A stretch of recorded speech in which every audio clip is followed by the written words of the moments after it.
श्री राम ज्योतिष India YouTube channel में सभी ज्योतिष प्रेमियों का स्वागत है। आज की कक्षा का विषय प्रसंग है मांगलिक दोष, जिसके बारे में स्वाभाविक रूप से ज्योतिष प्रेमियों के मन में कुछ जिज्ञासाएं होती हैं और मांगलिक दोष का परिहार किस प्रकार से होता है उसके बारे में विचार किया जाएगा। आपने भी अपने अनुभव में देखा होगा कि गैर मांगलिक से मांगलिक का विवाह होने पर भी उनका दाम्पत्य जीवन सुखद रहता है और उन्हें कोई विशेष कष्ट की संभावना नहीं बनती है। जबकि बताया गया है कि मांगलिक व्यक्ति की मांगलिक के ही साथ शादी हो तभी उनका जीवन सुखद होता है, क्योंकि मंगल दोष जो बताया गया है लग्न में, चतुर्थ में, सप्तम, अष्टम और द्वादश भाव में मंगल के बैठने पर बताया गया है। कुछ ज्योतिषकार चंद्र मांगलिक का विचार करके एक व्यक्ति चंद्र से मांगलिक होता है, एक व्यक्ति लग्न से मांगलिक होता है और दोनों का मिलान कर देते हैं, जो सर्वथा शुभ नहीं होता। पीछे भी मंगल दोष के ऊपर मैंने बताया था कि अष्टम भाव में बैठा यदि किसी का मंगल हो तो उसको सप्तम भाव का मंगल मांगलिक दोष का परिहार नहीं कर सकता है, उसमें अवश्य विचार कर लेना चाहिए। कुछ ज्योतिषकारों के अनुसार एक ही भाव में यदि दोनों वर और कन्या के मंगल पड़ रहे हों तो वे भी विषमता की स्थिति पैदा करते हैं। तो ऐसी अनेकों जिज्ञासाएं हैं, अनेकों कुछ भ्रांतियां हैं, तो उनके ऊपर कुछ विचार करेंगे और फिर किस कारण से मांगलिक दोष का परिहार होता है उसका विचार करेंगे। क्योंकि मंगल मांगल्य का सूचक है, दोष का सूचक नहीं है। लेकिन जब मंगल के अंदर ही दोष पैदा हो जाता है किसी गलत स्थान में बैठने पर या किसी गलत पाप प्रभाव के कारण, तभी वह दोष कारक होता है और मांगल्य को समाप्त कर देता है। तो उसी बात पर आज की कक्षा में विचार किया जाएगा। तो पहले विचार करते हैं मंगल संबंधी कुछ जिज्ञासाओं का। सभी को मालूम है कि लग्न से प्रथम, चतुर्थ, सप्तम, अष्टम और द्वादश भाव में मंगल के होने पर मांगलिक दोष बताया गया है। तो कुछ ज्योतिष प्रेमियों का विचार रहता है, उनकी जिज्ञासा रहती है कि क्या मंगल दोष को चंद्रमा से भी देखना चाहिए। तो जन्म लगन के अलावा यदि हम दूसरी लगन कुंडली बनाते हैं तो वह चंद्र लगन की कुंडली बनती है। तो चंद्रमा से भी हमें मंगल का विचार करना चाहिए, लेकिन प्रमुखता हमें लगन को ही देनी चाहिए। यदि लगन से कोई व्यक्ति मांगलिक नहीं है तो फिर चंद्रमा का अधिक विचार करने की आवश्यकता नहीं होती है। लेकिन चंद्रमा से भी हमें विचार कर लेना चाहिए, क्योंकि चंद्र भी एक कुंडली है और चंद्रमा मन का कारक भी है। आंशिक मांगलिक दोष, डबल मांगलिक दोष, त्रिबल मांगलिक दोष, ये शब्द प्रायः सुनने को मिलते हैं। कुछ ज्योतिषकार कहते हैं कि आंशिक मांगलिक है, कोई ज़्यादा प्रभाव नहीं होगा। कुछ मांगलिक के लिए कहते हैं कि बहुत डबल मांगलिक है, प्रबल मांगलिक है, त्रिबल मांगलिक है। तो इस तरह से क्या इनका सिद्धांत होता है, कैसे इनका विचार किया जाए। तो यदि मंगल लग्न, चतुर्थ, सप्तम, अष्टम या द्वादश भाव में अकेला बैठता है तो यह सिंगल मांगलिक दोष है। जो आंशिक मांगलिक दोष कुछ ज्योतिषकार कहते हैं वह चंद्रमा के आधार पर कहते हैं कि चंद्रमा से मांगलिक होता है और लग्न से मांगलिक नहीं होता, तो उसको कुछ ज्योतिषकार आंशिक मांगलिक कह देते हैं।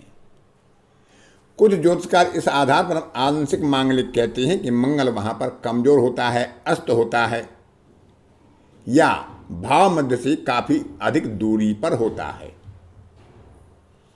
डबल मांगलिक का दोष इस प्रकार से बताया गया है कि मंगल मांगलिक दोष बनाने वाले भावों में विराजमान हो, शत्रु राशि का हो या नीच राशि का हो और किसी पाप ग्रह के साथ बैठा हो, शनि के साथ हो, राहु के साथ हो, केतु के साथ हो या सूर्य के साथ हो, तो इसको डबल मांगलिक दोष बताया गया है। त्रिबल मांगलिक के लिए, डबल मांगलिक के एक योग और बताया गया है कि किसी एक भाव में मंगल बैठकर दोष कारक बन रहा हो, लेकिन ऐसे ही किसी दूसरे भाव में लगन, चतुर्थ, सप्तम, अष्टम या द्वादश में कोई अन्य पाप ग्रह भी विराजमान हो तो डबल मांगलिक दोष बन जाता है। इसी तरह से त्रिबल मांगलिक दोष के लिए बताया गया है कि मंगल मांगलिक दोष बनाने वाले भाव में हो, शत्रु राशि का हो या नीच राशि का हो, उसके साथ कोई पाप ग्रह बैठा हो, और अन्य किसी भाव में जो मांगलिक दोष बनाने वाले भाव में वहाँ भी कोई ना कोई क्रूर ग्रह बैठा हो। अब यदि क्रूर ग्रहों की अधिकता होती है तो वह मांगलिक दोष और अधिक भयंकर हो जाता है।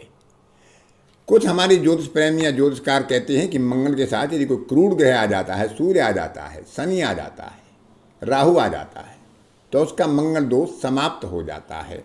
तो मित्रों, समाप्त नहीं होता, वह तो और प्रबल हो जाता है, भयंकर हो जाता है, ज़्यादा हो जाता है।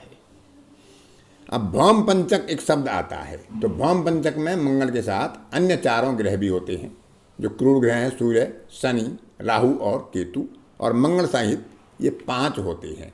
तो ये पांचों ही यदि दोष कारक होकर इन भाव में विराजमान होते हैं तो मंगल जैसा ही अशुभ प्रभाव देते हैं।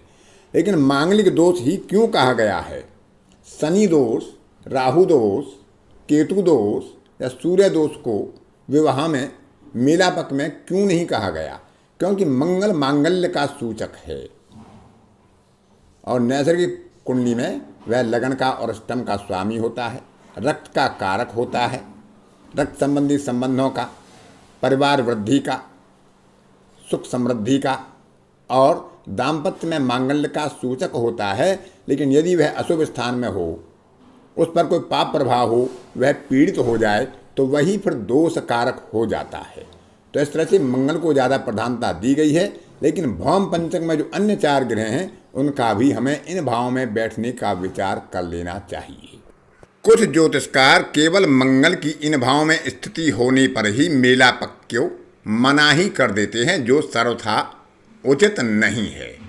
तो हमें मंगल दोष के जो प्राचीन ज्योतिष ग्रंथों में परिहार बताए गए हैं उनका भी विचार कर लेना चाहिए।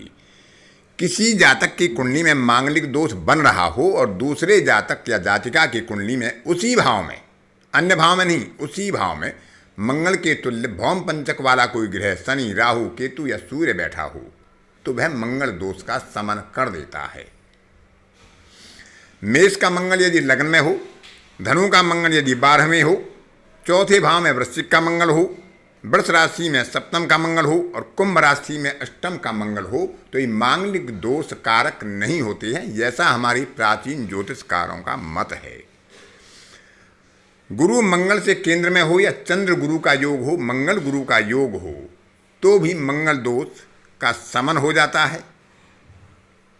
इसके अलावा कन्या की कुंडली में गुरु की सबलता और वर की कुंडली में यदि शुक्र की सबलता हो, ये दोनों ग्रह अपनी अपनी राशि या स्थान के आधार पर बलवान होकर बैठे हों तो, क्योंकि एक कन्या के लिए गुरु का बल देखा जाता है और पुरुष के लिए शुक्र का बल देखा जाता है, तो इनकी स्थिति अनुकूल और अच्छी होने पर भी मंगल दोष की क्रूरता को काफ़ी हद तक शमन कर देते हैं और ऐसे जातक जातिका अपने दाम्पत्य जीवन में सुखद व्यवहार और धन पुत्र आदि की अपेक्षा रख सकते हैं और उन्हें वह प्राप्ति होती भी है।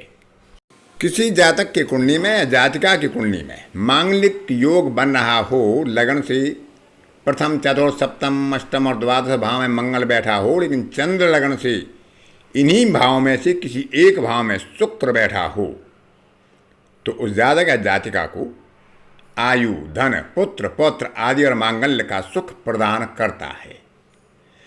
चर राशि का मंगल यदि मांगलिक दोष बनाता हो, अपनी उच्च राशि का या अपनी स्वराशि का मंगल यदि दोष कारक बन रहा हो या मित्र राशि का मंगल भी दोष कारक बन रहा हो, मांगलिक योग बना रहा हो तो इसको दोष कारक नहीं माना जाता है जब तक कि उस पर किसी अन्य पाप ग्रह का प्रभाव नहीं हो जाता है। यदि उस पर पाप ग्रह का प्रभाव हो जाता है वह तभी मंगल दोष बनाता है, अन्यथा मित्र राशि में, अपनी उच्च राशि में, अपनी मूल त्रिकोण या स्वराशि में या चर राशि में बैठने पर मंगल मांगलिक दोष का निर्माण नहीं करता है। कर्क और सिंह लग्न में क्योंकि यह योग कारक होता है तो ज्योतिषकारों के मतानुसार यह वहाँ पर दोष कारक नहीं होता है, मंगल दोष का निर्माण नहीं करता है, इसका मंगल दोष प्रभावी नहीं होता है जब तक कि वह किसी पाप ग्रह के द्वारा पीड़ित ना हो जाए या शत्रु राशि का होकर चतुर्थ, अष्टम, द्वादश या लगन आदि में ना बैठ जाए। इसके अलावा दूसरे भाव में और 12वें भाव में यदि मिथुन या कन्या का यानी बुध की राशि का मंगल होता है तो वह दोष कारक नहीं होता, चतुर्थ भाव में शुक्र की राशियों का यानी वृष राशि का या तुला राशि का मंगल भी दोष कारक नहीं माना गया है। अष्टम भाव में धनु या मीन का मंगल बैठा हो वह भी दोष कारक नहीं माना गया है, वह तब तक जब तक कि उस पर कोई अन्य पाप प्रभाव ना पड़ रहा हो। यदि कोई अन्य पाप प्रभाव पड़ता है तो फिर वह दोष कारक बन जाता है। केंद्र में शुभ ग्रह बैठे हों और पाप ग्रह 3, 6, 11 में बैठे हों तो सर्वारिष्ट निवारक मानी गई है। तो मंगल का दोष का शमन करने में यह योग भी काफ़ी सहायक होता है, क्योंकि तीसरे, छठे और 11वें भाव में बैठने पर कहा गया है कि मंगल, राहु या शनि आदि यदि तीसरे, छठे, 11वें भाव में होते हैं तो अनेकों दोषों का शमन कर देते हैं। इसी प्रकार गुरु आदि, शुक्र आदि शुभ ग्रहों का केंद्र में होना भी लाखों हजारों दोषों को दूर करने का हमारे ज्योतिषकारों ने बताया है। तो इस तरह से हमें सभी बातों का विचार करते हुए मेलापक करना चाहिए। केवल मांगलिक होने पर दोनों का विचार ना करें, दोनों के मंगल की वास्तविक स्थिति का विचार करें कि वह मांगलिक दोष का परिहार करता है या वह मांगलिक दोष बहुत भयंकर बना रहा है, क्योंकि दो मांगलिक व्यक्तियों का विवाह होने पर भी उनका दाम्पत्य टूट जाता है, दाम्पत्य सुखद नहीं होता है। तो केवल मांगलिक से मांगलिक का मिलान करके ही हम मेलापक ना करें, सभी बातों का विचार करते हुए किसी को भी हम सलाह दे सकते हैं, लेकिन केवल मांगलिक के आधार पर किसी के मेलापक को भंग कर देना या केवल मांगलिक के आधार पर किसी को मेलापक बना देना सर्वथा उचित नहीं है। आज की कक्षा में इतना ही। अन्य किसी कक्षा में फिर किसी नए विषय के साथ आपसे मुलाकात होगी। तब तक के लिए अपनी वाणी को विराम देता हूँ। धन्यवाद।